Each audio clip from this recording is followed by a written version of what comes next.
And we talk about we have no time. Don't hit the snooze button. Why don't you hit the snooze button? Because you wake up already failing. Because motivation is crap. Motivation comes and goes. What the gazelle realizes is that the way it operates, that the way it performs, that the way it goes about its daily business is contingent upon life and death. You can't believe this sense you get from people.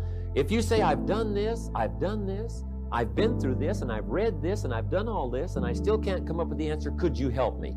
Almost anybody unique would say, of course.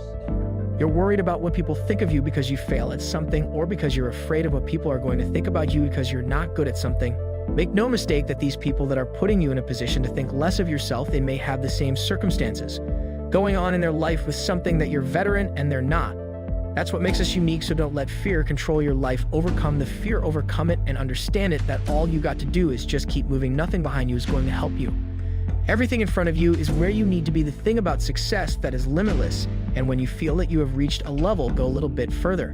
When you allow fear to say that you're not worthy or you're not capable of doing something, then you've already given up. When you're driven, whatever's in front of you will get destroyed. Life's about self-discipline. It is about self-discipline. We tend to do the things that are easy. It builds no mental toughness. It builds no mental hardening. It builds nothing. They see me now. They see me now as the guy that with his shirt off who can do 4,030 pull-ups in 17 hours, who can run 205 miles in 39 hours, who can do all this crazy shit. But what they don't understand is they don't understand the journey that it took me to get to this point. Trying to get to a better place, a place that makes us feel better about ourselves. Some people want to do ultra races. They're starting to PR during training. Some people want to be a lawyer. That if that gazelle does not do what he or she is supposed to do, it will be eaten by a lion. The story says that even if you are a lion, and you have the advantage, that when the sun comes up, if you're a gazelle or a lion, you better get to running. Because if you are a lion, a gazelle is still not going to come to you and say, just eat me. No, you better hear what I'm saying. Because there's those of you in this room, you're past the mark that Glenn is talking about. Because somewhere in your mind, you're thinking they're not talking to me, they're talking to somebody else. And no, you have to understand, I don't care how deep you are as a lion. When you wake up, nothing is going to come to you. Nobody's going to give you anything. Or a medical student, so they're taking these practice tests. But guess what happens? Your mind isn't ready. Your mind's not prepared. You've been studying, you've been training, you've been working out, but your mind's not prepared. Story for you. When I was 19 years old, I was going through the Air Force trying to be a pararescueman. I was doing push-ups, sit-ups, swimming. I was doing all this shit, knocking out of the park. One of the best in the class. But if you want to be great, you're going to be misunderstood by everybody. Because you're going to be so obsessed and so driven to get there. That's what it takes. It takes every second of your life. Anybody says balance, you've arrived.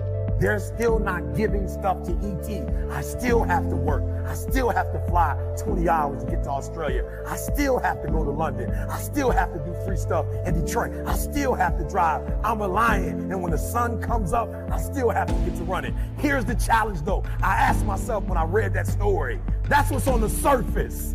I read it, and I started asking myself, E.T., what's the difference between a gazelle and what's the difference between a lion? What's the difference? I know that they're wired differently, but what's the difference? And what I discovered is that the gazelle is running from something. So as long as the lion is chasing the gazelle is running. But as soon as the lion stops chasing the gazelle, it stops. That's a lot of you in this room. You will run. You'll do what you're supposed to do. As long as you're getting pushed, as long as you're getting motivated. There's no better pathway to self-realization and the ennoblement of being than to deposit the highest good that you conceive of and commit yourself to it. And then you might also ask yourself, and this is definitely worth asking, is do you really have anything better to do? And if you don't, well, why would you do anything else? I've looked in the mirror every morning and asked myself if today were the last day of my life, would I want to do what I am about to do today? And whenever the answer has been no for too many days in a row, I know I need to change something, because almost everything, all pride, all fear of embarrassment or failure, these things just fall away in the face of death, leaving only what is truly important. Right? What is the question? Let me see if I can help you with it. If you've gone through this process, we all respond, first of all, to somebody else's effort. They just didn't come to us for some cheap, quick answer. Now, see, we're all inclined to do that, right? still need some help, and we're ready to go. So ask. Don't be afraid to ask. Go for the answers. But don't bypass this just for the quick answer, because that won't give you the muscle. It won't give you the personal development. It won't give you the strength and the know-how to become a problem solver if you skip these 2 steps. So those are the 3 steps to solving problems. And once you become a problem solver, no telling what you can do with your business and your life and your social contact. No telling what you can do with what you've got for the rest of your life's journey. How do you stop making excuses? This is actually pretty simple. And I said it the other day, and you have to realize, you have to know, you have to accept that all your excuses are lies. They are lies, all of them.